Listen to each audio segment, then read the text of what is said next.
So Anne-Marie would like to offer some words of introduction to Sister Joyce Meyer. Please, Anne-Marie.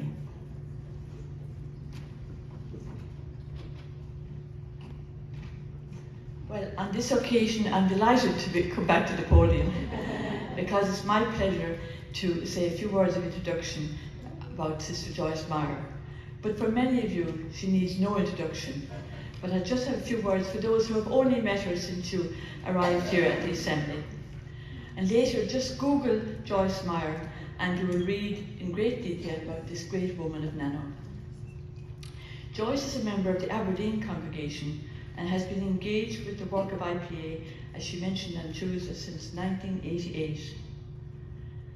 Joyce has ministered as a teacher, a spiritual director, a conference facilitator, as a missionary in Zambia for 5 years. She is the international liaison and a writer for Global Sisters. On the executive board of Conrad Hilton Fund for Sisters, which, as you know, is a grant-making organisation supporting the work of Catholic sisters globally. And due to Joyce, IPA received a very generous grant for its work on sustainable development goals from the Hilton Foundation during the years that Sister Elsa Matatu was our NGO representative. And Joy also put a donation in my way in 2019, and we were able to engage Capital Horizons charity to work with us on the drafting of the IPA Education Action for Strategy in Staten Island. While respecting that Joyce is at this Aid Assembly as a guest of the conference, we took the opportunity of inviting her to be our inspirational catalyst. So welcome, Joyce, and we look forward to you sharing your wisdom with us. Thank you.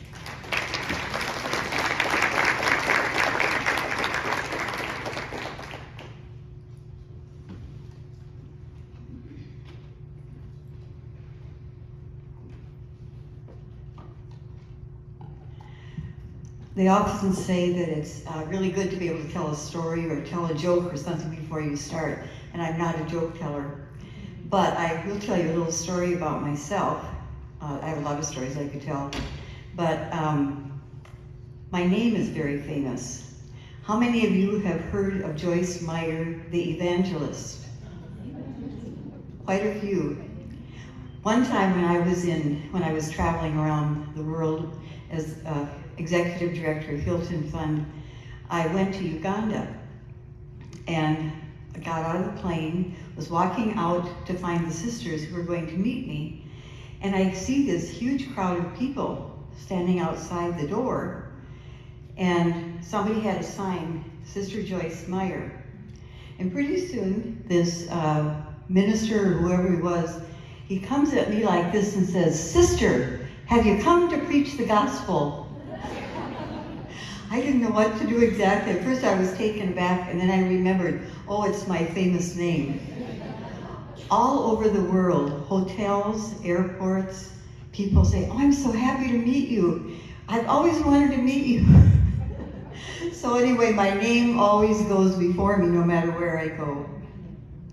But anyway, for today, yes, Sister Anne-Marie contacted me a few weeks ago and asked me if I'd be willing to speak about a justice agenda for now and into the future. I thought, oh my gosh, what is she asking me? Because I have no idea. I'm not a futurist and I'm not an expert. So I decided the best thing to do is just to pray to Sophia and hope that some wisdom that comes out of my mouth today will be valuable to all of you. But as I was reflecting on what I did want to say, the word hunger really caught me. And as I reflected on hunger, it led me into 4 dimensions. Human hunger, Earth's hunger for restoration and relationship, hunger for voice and being seen, hunger for heart intelligence. Human hunger, or food insecurity, for me is currently the most visible hunger. So I put it first. Every day on my computer, I read about reports telling us about the crisis in hunger around the world: food insecurity. In a recent 2023 global report on food crises, I learned that the SDG goal, I think it's number 7, to end hunger by 2030, is quickly disappearing. I became more aware of this last year at the Hilton Humanitarian Prize ceremony, when Hilton Foundation gave $2.5 million to the Norwegian Refugee Council. But what they described was a huge problem they face with food shortages. They're not alone. The same message is coming from relief groups all over the world, responding to the plight of thousands of families fleeing from their homes because of conflict, climate, and economic shocks. That same report estimates that nearly 300,000 people in 58 countries were acutely food insecure at the end of 2022, and the number keeps increasing.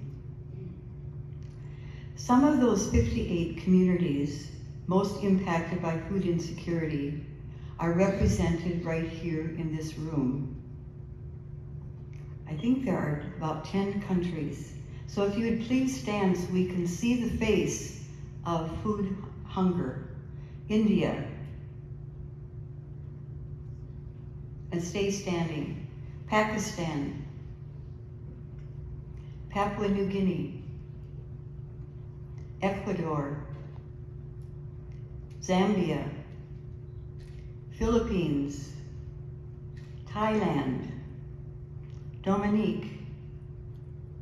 Slovakia. Palestine. And migrants in Israel, from Israel. Look and see the faces of hunger that these sisters represent. Thank you. The sisters in Zambia and Zimbabwe not only experience this hunger among their own people, but they're also impacted by countries surrounding them: Mozambique, Malawi, Madagascar, Ethiopia, South Sudan. All these countries are reeling from the effects of climate and displacement disasters causing food insecurity. Our presentations in Latin America, Ecuador, Chile, Bolivia, Peru are influenced and affected by climate and conflict issues among their neighbors: Haiti, Colombia, Central American countries, particularly Guatemala. We have all of our sisters here from India, Pakistan, Philippines, Thailand, Papua New Guinea, living daily in conflict situations, climate and economic shock. The Ukraine war has impacted the entire food chain as they provided with Russia. These chains are disrupted. Commodities of wheat, corn, sunflower oil, and of course fuel to transport these things worldwide. And because we're all interconnected, we all feel that distress. But in my part of the world, it's those kept poor that really feel the greatest burden of high food prices. So what are the solutions of food insecurity that are being implemented? Scientists and international relief organizations are busily looking for fixes to modify our food so that they may be filled, instead of filled with just calories, they will have some nutrition in them. We've resorted around the world to what is called mono-agriculture that destroys biodiversity and consequent nutrients from our soil. So now we have to add vitamins and nutrients to make them nutritious. These short-term fixes are going on, but they're not sustainable. So what is the future then to food? Thankfully, there are long-term solutions being initiated by individuals and local grassroots organizations of farmers Among them are right here in the room again, sisters. Together they are all responding to the second, but actually the most basic hunger of that need, and that's the hunger of the earth. The hunger of the earth for relationship and restoration. And if we regain that relationship with our land and earth, and once that's restored, the hunger of families and communities can be satisfied. Nutritious, not just calorie-dominated food will be available. Our earth hungers to be restored, brought back to life with all the missing insects and microbes that are needed to produce healthful food. Nutritious food would also mitigate all the increasing healthcare needs that we are experiencing around the globe. These grassroots movements around the world are engaging in three kinds of farming that I know of, and I'm just starting to learn some of this myself. Regenerative, permaculture, and restorative farming. Because they've all learned that it is the soil that hungers for regeneration and restoration. And they're willing to take the time and effort to restore those relationships. But of course, we also have the voices of resistance. Profit, the voices for profit, and the voices that it's too risky to make the change to do this kind of new farming. Their solution then is to keep buying up land, to plant the 4 major crops that provide most of the world's food: wheat, corn, soy, rice, and planting them over and over deplete the soil. And the small farmers of the global south in particular are at a disadvantage because they don't have the capital to buy more land. They have only a few acres, and yet ironically, those small farmers are the ones that are trying to restore the relationship of the earth and the biodiversity of nature. The third hunger is the longing of women, children, and indigenous peoples to be recognized, heard, and seen. But of course, being recognized, heard, and seen takes time and listening, something that often our dominant cultures don't seem to value, as they continue to seek quick fixes. Do the quick thing. Quick fixes depend primarily on brain intelligence, but listening more deeply takes a different kind of intelligence, heart intelligence. I don't know if any of you have read the book, The Little Prince. How many have read that book? Okay, so you know this next quote. It is only with the heart that one sees rightly, but I say holistically. That kind of listening takes in these unheard voices of women, children, and the earth and indigenous peoples. Those that are most impacted by the issues of soil degradation, hunger, and the lack of health care. It was amazing to me to read, and I've done quite a bit of reading about farming, to read that women and girls are 43% of all the farmers of the world. 43% of all farmers in the world are women, and people don't recognize that. Same old thing. The women are left invisible. In Africa, 85% of farmers are women, and most of them are sisters. 45% in Asia and 74% in Pakistan. I also want to mention a couple of other congregations besides presentation that share similarities of spirituality and charism with us as a presentation group.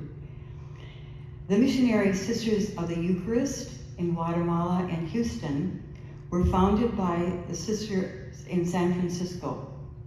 I can't remember the year, 1970 something. And the presentation of the Blessed Virgin Mary Sisters in Malawi are a locally founded congregation known by our sisters in Zambia, in Zimbabwe, and are being assisted by my own community in South Dakota. All of these sisters share the fate of the women farmers that they live among, longing to serve their own people and also for the chance to thrive into the future. The fourth hunger is that of our own hearts. Our hearts are longing also to be recognized and heard. We idolize brain power in most of our cultures, at least in the North. And yet, according to current neuroscience research, the heart has 5,000 times greater electromagnetic field than does the brain. 5,000 times greater. Your hearts take in more information than the brain does, and yet we rely on the brain. Think of what we're missing. All of us need heart education. And not just emotion that I'm talking about, but heart energy also relies on intuitions, and all of us have those. Feelings that we push aside. You know, all those feelings that we get it and we say, no, I don't want to feel that, and so we push it down. Things that make us uncomfortable. Or the hunches that come to us now and then out of the blue that we ignore, and then later on say, darn, I wish I had paid attention to that. Wish I had stood up and spoken. But we didn't follow that intuition or that urging within us. Using heart intelligence determines the kind of presence we bring to any situation, and people have talked about that during these days. For us, as presentation people, our practices of contemplative prayer help us to integrate those kinds of heart energies. But they're also needed in times of action. We call ourselves contemplatives in action. So what might contemplation in action look like? A book that I really love is called Transformational Presence by Alan Seale. And it helped me to articulate what contemplative action looks like. Actually, I'm a woman of action myself. I like results, and I want to get done yesterday. I don't like going through these long processes. So I sometimes forget that real transformation takes time. I may have a vision of something, but the vision itself has its own rhythms and its own needs for space to evolve, taking patience and commitment. A story that I love that came from the Middle Ages helps me remember this truth. And it's a scene where someone's walking along the street and the person sees another one laying bricks and comments to her, I see you are a bricklayer building a wall. And the bricklayer stops for a moment, looks up, and gently responds, no, I'm not a bricklayer. I'm a builder of cathedrals. That bricklayer had a larger vision of her seemingly small and what others might think insignificant action. She saw what she was doing, the little piece, in a larger vision, something far beyond herself. Her vision was actually transgenerational, and I think Maurice is the one that mentioned that word the other day. And it's similar to what our Native Americans practice in decision making, keeping in mind the seventh generation, even though they don't know what the future will bring, but at least thinking ahead that far. So what might be the process for intergenerational thinking and decision making? Alan Seale suggests 3 questions that are more for the heart than the head or the brain, because they take deep listening. We can ask, what wants to happen here? What is the situation asking me to be? Not what do I want to be, what is it asking me to be? And what is the situation asking me to do? So other ways of saying it is, what's the opportunity available? What's the breakthrough waiting to happen? What's the situation trying to tell me or us? And what's emerging already? The second question is, who is the situation inviting me to be? What is the presence I'm invited to bring? The qualities of leadership or stewardship. Courage, truthfulness, playfulness, creativity. The third question is a call to action, and I say an emphasis on call, not taking control, which I love to do.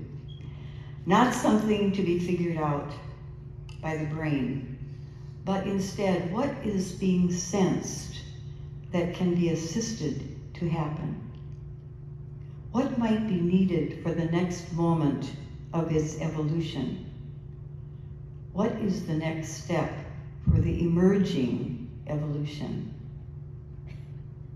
So these are the kinds of questions that are needed for contemplatives in action for justice and now into the future. So back to my beginning, to identify significant issues. For me, there are those four hungers. The hunger of families whose land is no longer able to feed them. Families fleeing from conflict, natural disasters, and economic shocks. The hunger of our earth to be restored and related to. The hunger of women, children, and indigenous people to be seen and to be listened to have voice in addressing their own issues. The hunger of our own hearts to be deeply listened to in prayer, decision-making, and in our action. Always asking those three questions. What wants to happen? What energies are needed? And what is the call for the next step? So as an IPA assembly, I just ask that we take time to answer some of those questions as we move forward and listen to the situation that we are in and take those next steps. So thank you very much for listening, and I appreciate the chance to be here with you.